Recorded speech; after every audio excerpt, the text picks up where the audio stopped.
வாழ்க்கையில் சில நேரங்களில் சின்ன சின்ன விஷயங்களே நம்மை பெரிய ஆபத்துக்குள் தள்ளிவிடும். இன்று உங்களுக்காக அப்படிப்பட்ட பரபரப்பான ஒரு உண்மை கதை.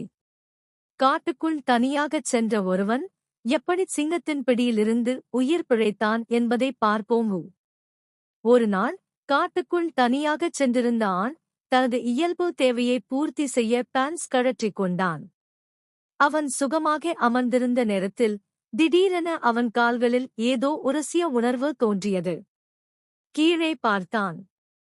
அங்கே ஒரு சிறிய காட்டுப்பூனை.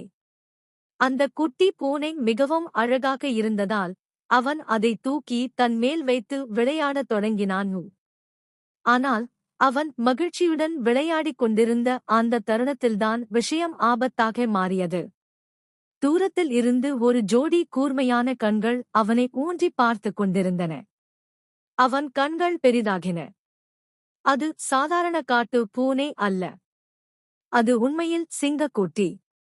அதன் தாயான பெண் சிங்கம் தூரத்தில் இருந்து கோபமாக அவனைப் பார்த்துக் கொண்டிருந்ததையோ. அந்த கணத்தில்தான் அவன் உணர்ந்தான் பெரிய ஆபத்தில் சிக்கிவிட்டதை.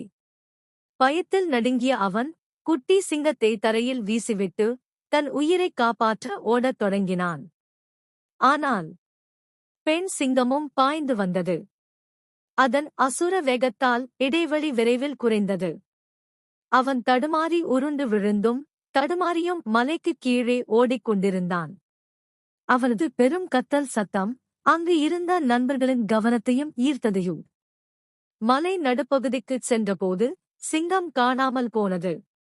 அவன் நிம்மதி சுவாசம் விட்டான். பிழைத்துட்டேனோ என்று நினைத்தான்.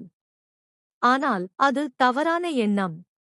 அடுத்த நொடியில் சிங்கம் பாய்ந்து வந்து அவனை நேரடியாக தாக்கியது. இருவரும் சேர்ந்து 200க்கும் மேற்பட்ட முறைகள் மலைச்சரிவில் உருண்டு விழுந்தனர். பின்னர்தான் அவர்கள் பிரிந்தனர். அந்தச் சமயத்தில் சிங்கம் சற்று தளர்ந்திருந்ததையும்.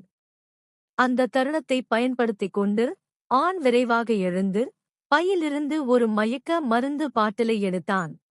சிங்கம் மீண்டும் பாய்ந்த அதே கணத்தில் அவன் மருந்தை நேராக சிங்கத்தின் பெரிய இரத்த நாளில் குத்தினான்.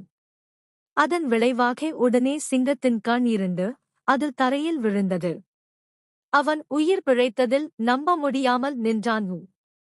ஒரு சிறிய தவறே சில நேரங்களில் உயிருக்கு ஆபத்தாக மாறிவிடும். அந்த நாளில் தன் அறிவும் தைரியமும் இல்லை என்றால் இன்று உயிரோடு இருக்க முடியாது. இந்தக் கதை நமக்கு சொல்லிக் கொடுப்பது என்ன தெரியுமா? காட்டில் எதையும் லேசாக எடுத்துக் கொள்ளக் கூடாது என்பதையே.